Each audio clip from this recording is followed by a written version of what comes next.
Hey everybody, this is Gaynor Meilke with the Conscious Success Plan, where we're upskilling for life. And life is our conscious success plan model, which includes love, identity, family, and enterprise.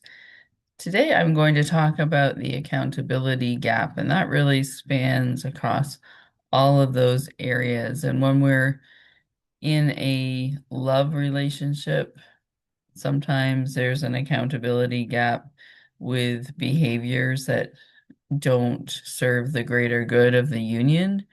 And you need to decide if you have an accountability gap between taking ownership of what you're bringing to the situation, and same with your partner. And sometimes people have a hard time taking accountability. And so that's something that needs to be addressed as well. So that's the love accountability gap in a nutshell. Your identity, if you want to be something different than what you are, then you are accountable to yourself for taking those actions. And oftentimes the accountability gap really shows us how badly we want something. So if we say, for example, that we want to get a better job, but we're unwilling to spend the time to learn new skills or, get more education, then we have an accountability gap that uh, we either need to close with action or become accountable to the fact that we don't want to.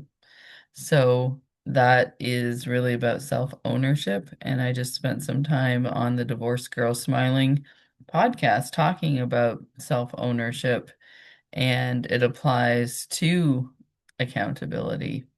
And with family, that's the same thing. We're teaching kids to be accountable, and then being accountable for our actions within the family unit is super important because we all know what it's like to live, work, or try to interact with people who don't take accountability. And accountability, I think, is also sort of like the cousin of motivation, because when you have something that you feel accountable for, like some goal, whether it's a small goal or a big goal, then in order to close that, you need to take action and you need to be motivated to take action. And then that drives behavior.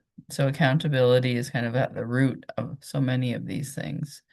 And then lastly, in the enterprise piece, and we always say enterprise is either entrepreneurship or working for an enterprise. It's the way that you make money. It's the economic piece.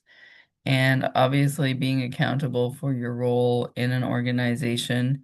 If you're an entrepreneur, being accountable for the way your organization runs. And if you have employees, not downshifting that accountability, but then holding people accountable for doing the things that they're supposed to do within an organization. And if you're an employee, you're also accountable for your actions to your employer. So just a few ideas there about accountability and closing the accountability gap. And I think in terms of some takeaways for how do we do this in real life, accountability starts with being aware of what the end goal is, and then what is your role in reaching that end goal, and then where are we in our actions from actually making that happen. So closing the gap means taking action to make sure that we can make that goal a reality by moving ourselves ahead in the ways and means that we agreed upon. Either we agreed upon with ourselves or we agreed upon with others. And it's always helpful to have them written down if it's a bigger goal, or if it's a like morning type of goal. I still like to write it down and then be able to cross it off. But that visual really helps to keep me accountable for moving forward. And of course, the reward of having stronger relationships by delivering on what we say we're going to. So, all about the accountability gap and upskilling for life, because one of the best skills that you can have is doing what you say you will do, both for yourself and others. And it can really distinguish yourself when you're able to recognize that there's an accountability gap, close it, and then help others do the same.